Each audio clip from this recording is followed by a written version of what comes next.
देखिए प्रिय छात्रों, आज हम तुम्हें बताते हैं वर्ग व वर्गमूल। वर्ग को कहते हैं स्क्वायर एंड वर्गमूल को कहते हैं स्क्वायर रूट। तो इसके लिए सबसे पहले हमें इसकी जो भी परिभाषा होती है वो मालूम होनी चाहिए। वर्ग क्या होता है कि दी गई संख्या का स्वयं से गुणा करने पर जो संख्या प्राप्त होती है उसे वर्ग कहते हैं, यानी स्क्वायर कहते हैं। ठीक है ना। जैसे कोई संख्या दी गई है और उसका उसी में गुणा कर दें तो हमें वर्ग प्राप्त हो गया। जैसे 3 का वर्ग, तो हम इसे करेंगे 3 पे पावर 2, 3 पे पावर 2 ऐसे लिख सकते हैं। इसका मतलब हुआ 3 गुणा 3 बराबर 9। अब ये देखो दूसरा लिया है हमने, अलग है ये, इतना तो अलग हो गया तुम्हारा, ये अलग है। ठीक है, ये दूसरा लिया है हमने। 12 का वर्ग कोई कहे तो 12 पे 2 घात बराबर 12 गुणा 12 बराबर 144।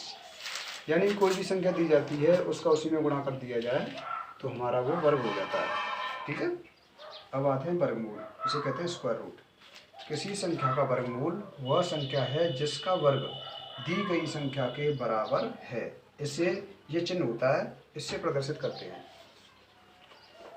जैसे हमने 36 का निकाला, इस पर ये चिन्ह लगा दिया, तो इसका मतलब ये है कि 36 का हमें वर्गमूल निकालना है। तो हमने क्या किया, nth रूट लगाया, इसे nth रूट कहते हैं। ठीक है। तो ये 36 6 का होता है और हमें 1 से 20 तक तो याद होना चाहिए, वर्गमूल और वर्ग और घन। ठीक है, वर्ग और घन। तो ये होता है 6 का, तो 6 गुणा 6। ठीक है। तो 6 पे पावर 2 बराबर, इस पावर से ये nth रूट हट जाता है, 6 बार आ गया, तो 36 का हो गया वर्गमूल 6। अब देखो इसकी हमें जांच करनी है परिभाषा की, कि अब 36 दी गई संख्या है, संख्या दी है कितनी है 36। ठीक है। और वर्ग कितना, वर्गमूल कितना आया 6। तो इसमें ये कह रहा है कि किसी संख्या का वर्गमूल वह संख्या है जिसका वर्ग दी गई संख्या के बराबर है। अब इसका वर्ग, अगर हम इसका वर्ग करें तो ये संख्या दी नहीं है इसके बराबर होना चाहिए। तो 6 का वर्ग हमने किया तो 6 का स्क्वायर, 6 गुणा 6 करेंगे हम तो ये हो गया 36। ठीक है। अच्छा, अब आते हैं वर्गमूल निकालने की विधियाँ। 2 विधि होती हैं, एक होती है अभाज्य गुणनखंड विधि जिसे कहते हैं प्राइम फैक्टराइजेशन मेथड। दूसरी होती है भाग विधि, इसे कहते हैं डिवाइड मेथड। ठीक है, एक अभाज्य गुणनखंड विधि और एक भाग विधि। तो सबसे पहले लेके चलते हैं हम अभाज्य गुणनखंड विधि। तो देखिए इसके लिए कुछ चरण होते हैं, स्टेप होते हैं, उनको हमें ध्यान में रखना है कि अभाज्य गुणनखंड करना। सबसे पहले जो संख्या दी होती है ना उसके अभाज्य गुणनखंड किए जाते हैं। तो देखो इसे करते हुए चलते हैं आगे। इस संख्या को लेते हैं, ये ले ली, ऐसे करते हैं। अब देखो लास्ट में 6 आ रहा है, हम तुम्हें बता चुके हैं कि अगर 0 2 4 6 8 इन 5 अंकों में से कोई अंत में आता है तो 2 का भाग उसमें पूरा पूरा जाता है। 3 के लिए बताया था कि जो संख्या दी गई है उसके अंकों को टोटल कर लिया जाए, तो जो टोटल में डिवाइड चला जाए 3 का तो पूरी संख्या में भी जाएगा। 5 के लिए बताया था कि लास्ट में 0 आ जाए या 5 आ जाए तो 5 का भाग जाएगा। ऐसे करके हमने इनकी पहचान, इनकी जांच बताई है, वीडियो भी डाली थी हमने, उसे देख लेना एक बार पुनः। ठीक है ना। तो देखिए यहाँ पर आ रहा है 6, तो हमें 2 का भाग जाएगा, इसमें 2 का देंगे। देखो 2 एकल 2, 1 बचा 16, 2 8 16, 0 2 3 6, 1 बचा 12, 2 6 12, 0 2 एकल 2 और 2 8 16, फिर 8 आ रहा तो 2 का देंगे, 2 9 18, 0 2 एकल 2, 1 बचा 16 हो गए, 2 8 16, 0। अब इसमें नहीं जा रहा 1 में तो 0 आएगा, 2 9 18।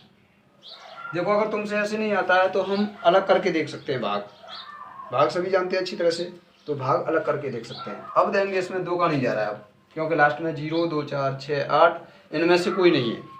अब इसमें हम देखेंगे कि ये अंकों का टोटल करो, तो 9 8 17 और 18, 18 और 9 27, यानी 3 9 27। 3 का भाग जा रहा है 27 में, तो इसमें भी जाएगा। 3 का 2, 3 3 का 9, 0 इसमें नहीं जा रहा तो 0 आएगा। अब 18 में 3 18, 0 0 3 3 का 9।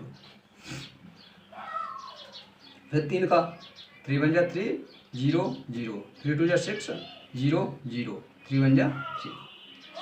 अब ये 3 का जाना भी इसमें बंद हो गया। अब देखते हैं फिर टोटल करके, 2 1 3, 3 और 1 4, नहीं जा रहा, 3 का भी अब नहीं जाएगा। 3 के बाद नंबर लेते हैं हम 5 का, तो लास्ट में 0 या 5 कोई नहीं है इनमें से, ठीक है। अब 7 का नंबर ले लें, तो देखिए 7 1 7, 3 बचे 30, 7 चौक 28, 2 बचे 22, 7 21, 1 बचा 10, 7 1 7, 3 बचे।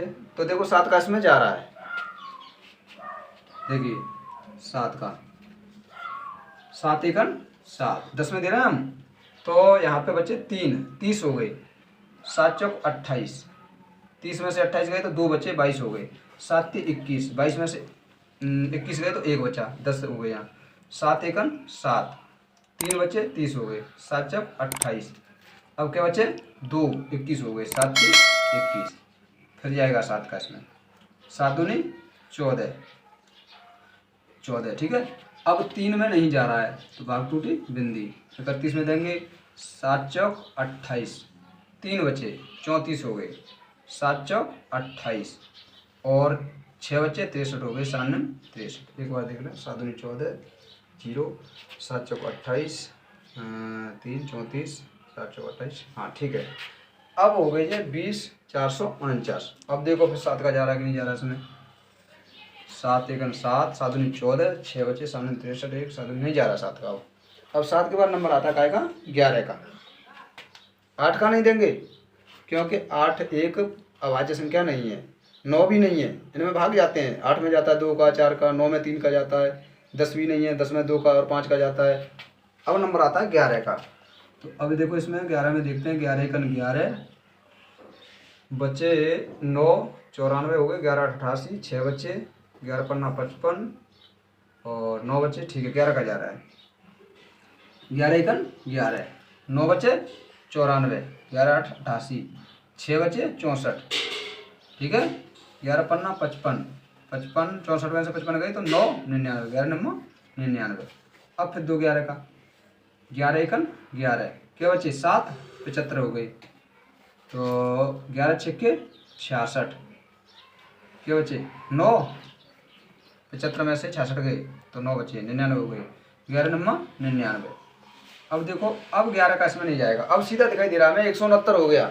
अगर हमने 1 से 20 तक वर्गमूल याद किए हैं, सॉरी वर्ग याद किए हैं, तो हम देख लेंगे ये 169 13 का होता है 13 का। तो अब हम 13 का देंगे, 13 का 13 ही बार जाएगा क्योंकि 13 का ये। अब 13 का देंगे 1, हमने क्या कहा था कि अभाज्य गुणनखंड करना, अभाज्य गुणनखंड करते जाते हैं जब तक कि लास्ट में 1 ना आ जाए। अगर 13 का जाना बंद हो जाता और संख्या होती है यहाँ पे तो हम आगे और देखते, 17 का है, 19 का, 23 का, ठीक है। लेकिन ज़्यादा लंबे हम पहुँच रहे हैं, 20 से ऊपर पहुँच रहे हैं, तो उसके लिए हमारा जो भाग विधि का मेथड है वो अच्छा होता है, डिवाइड मेथड अच्छा रहता है, वो हम आगे चल के बताएंगे अगली पार्ट में। पहले आप ये देखिए, अब पहले नंबर पे आया अभाज्य गुणनखंड करना, अभाज्य गुणनखंड हमने कर लिए। अब जोड़े बनाना, पेयर बनाते हैं इनके, और एक सी संख्याओं के पेयर बनाते हैं, ये नहीं अलग अलग हों। तो देखो 2 2 का बना दिया, ये 3 3 का बना दिया, 7 7 का बना दिया, 11 11 का बना दिया और 13 13 का बना दिया, ये सब के पेयर बन गई, ठीक है ना। यानी पेयर बनना तो पूर्ण वर्ग संख्या है। तो अब जोड़ों में से एक एक अंक लेकर गुणा करना। अब इनमें से एक एक ले लो जोड़ा में से, तो देखो वर्गमूल बराबर, देखो 2 के जोड़ा में से 1 ले लिया, 3 में से 1 ले लिया और 7 में से 1 ले लिया, 11 में से 1 ले लिया और 13 में से 1 ले लिया, यानी जोड़ों में से एक ही लेते हैं। अब इन सब का देखो गुणा करना, ठीक है। गुणा करने के बाद जो संख्या प्राप्त होगी वही इस संख्या का वर्गमूल, समझ रहे हो ना। तो देखो धीरे धीरे कर देते हैं, इनका कर दो तीनों का पहले, 7 21 21 दूनी 42 गुणा, इनका कर दो 13 1 13 13 1 13 1 14, ये हो गई। अब इन दोनों का गुणा कर दो, या तो 42 का इसमें कर दो या 143 का इसमें, ठीक है। तो चलो हम कर देते हैं 42 का कर देते हैं इसमें, तो 2 3 3 इधर सीधा ही कर देते हैं। 3 दूनी 6, 3 चौक 12, गुणा लगाओ। 4 दूनी 8, 4 चौक 16, गुणा लगाओ। 1 का करेंगे तो वही आएगा। अब जोड़ दो इसे।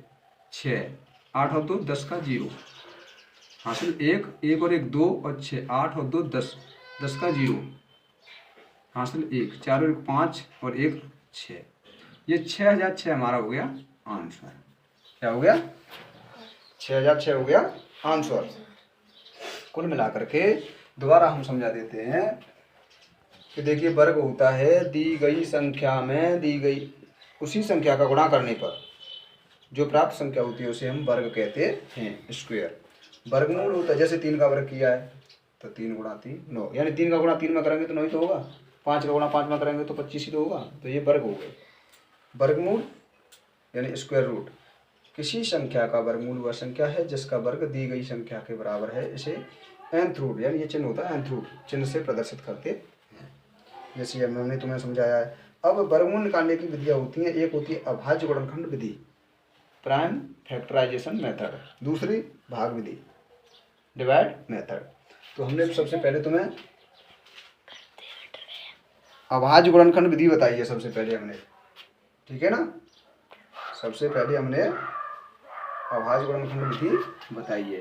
तो देखो ये साफ हो गया, ऐसे लिख देते हैं। देखो, तो इसमें स्टेप होते हैं। पहला अभाज्य गुणनखंड करना, तो हमने अभाज्य गुणनखंड किए इसके। फिर दूसरे नंबर पर जोड़े बनाना, जोड़े बनाए, और जोड़े बनाने के बाद जोड़ों में से एक एक अंक लेकर गुणा करना।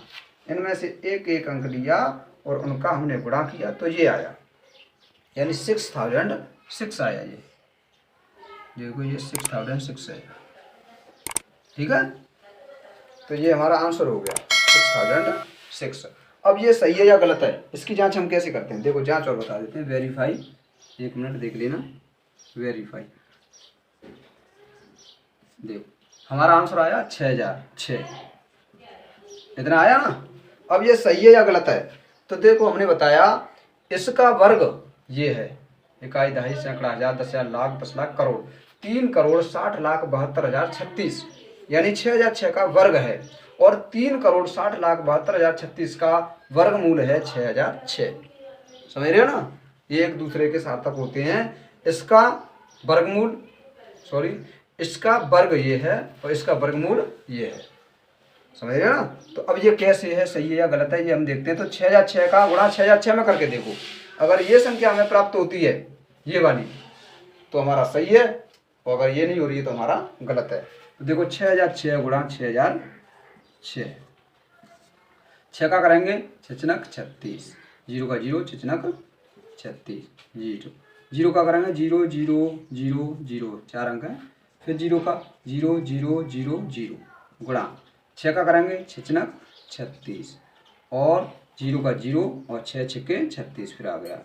अब इसे जोड़ दो, 6 3 0 6 6 12 का 2 हासिल 1, 3 3 6 और 1 7, 0 6 3, इकाई दहाई सैकड़ा हजार 10,000 लाख 10 लाख करोड़, 3 करोड़ हैं 60,72,036, 3 करोड़ देखो 60,72,036।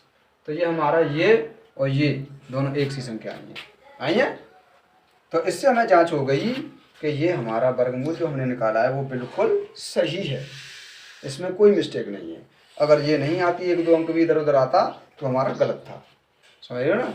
तो हमारा ये बिल्कुल कैसा हुआ, राइट हुआ।